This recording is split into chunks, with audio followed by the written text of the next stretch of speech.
Почему у парней кожа выглядит так, так и так, а у девушек вот так и вот так? И правда ли, что у них меньше акне и черных точек? Подписывайся, здесь много интересного про кожу и уход. Смотри, что происходит. Парни умываются просто водой.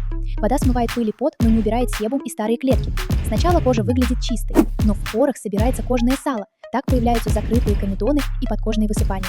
А у девушек другая проблема. Они часто используют слишком агрессивные умывалки, которые разрушают защитный барьер кожи.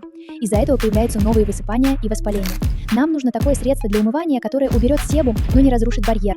Вот в этом геле есть молочная кислота. Она работает как эксфолиант, снимает липкий слой из старых клеток и не дает забиваться порам. А центелла успокаивает микровоспаление и убирает с лица эти белые пупырышки. Умывайся по этой схеме, и уже в первую неделю заметишь разницу. Артикул оставлю в описании.